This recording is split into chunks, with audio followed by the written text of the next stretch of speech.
Hey everyone, Sebastian here, back again with another video for Bluebook Test 1, Reading and Writing, Module 2B, question 9 this time. So we just got through a nice streak of words and context questions, right, the vocab questions, and now we're on to central ideas and details, so let's try this one out. The following text is adapted from Lewis Carroll's 1889 satirical novel Sylvie and Bruno. A crowd has gathered outside a room belonging to the warden, an official who reports to the Lord Chancellor. One man, who was more excited than the rest, flung his hat high into the air and shouted, as well as I could make out, "Who roar for the sub-warden?" Everybody roared, but whether it was for the sub-warden or not did not clearly appear. Some were shouting, "Bread!" and some were shouting, and some, "Taxes!" but no one seemed to know what it was they really wanted. All this I saw from the open window of the warden's breakfast saloon, looking across the shoulder of the Lord Chancellor. What can it all mean? He kept repeating to himself. I never heard such shouting before, and at this time of the morning, too, and with such unanimity. Based on the text, how does the Lord Chancellor respond to the crowd? A. He asks about the meaning of the crowd shouting, even though he claims to know what the crowd wants.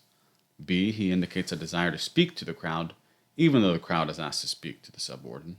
And C. He expresses sympathy for the crowd's demands, even though the crowd's shouting annoys him. D. He describes the crowd as being united, even though the crowd clearly appears otherwise.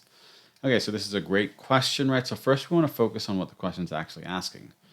How does the Lord Chancellor respond to the crowd? Right, so his response is in the last bit. What can it all mean? He kept repeating to himself. I never heard such shouting before, and at this time of the morning too, and with such unanimity. Okay. So A, he asks about the meaning of the crowd shouting. He does do that, even though he claims to know what the crowd wants. He doesn't claim to know, right? So I don't think that's a great one. I'm going to put a minus for that one. He indicates a desire to speak to the crowd, even though the crowd is asked to speak to the subwarden. I don't think he ever says anything about wanting to speak to the crowd, right? And I don't think the crowd really asked to speak to the subwarden either, right? Maybe they were roaring for the subwarden, but that's not very clear. And even then, they actually were roaring for bread and taxes. And it says no one seemed to know what they really wanted, right? So I would say double minus for that one. So I'm just going to eliminate that.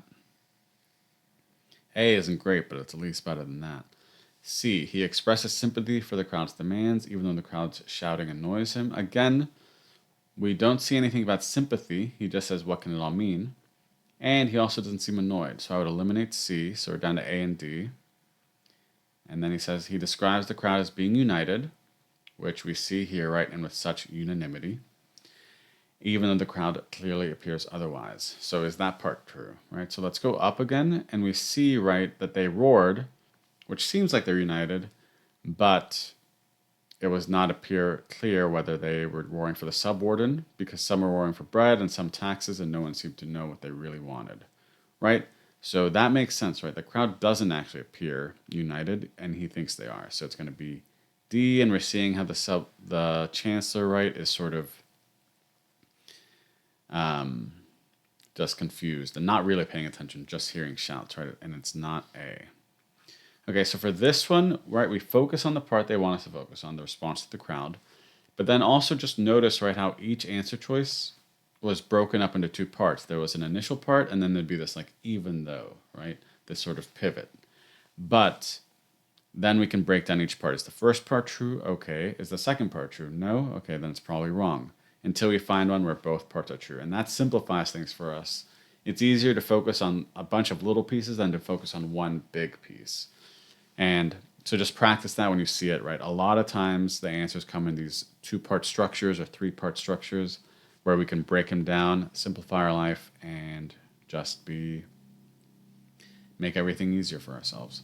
So I hope this helped, and I hope if you have any questions that you'll feel free to ask me. And normally I say something like, I hope it's sunny outside, and if it's raining, it's cleaning your windows and watering your plants, and that's true. But I'll also say I hope that you go out and help someone else on the SAT if anyone has questions, because that helps you learn it better by forcing yourself to explain. It helps them. It's more fun than studying alone. And yeah, just a great overall time. So do that, and I'll talk to you all soon. Bye.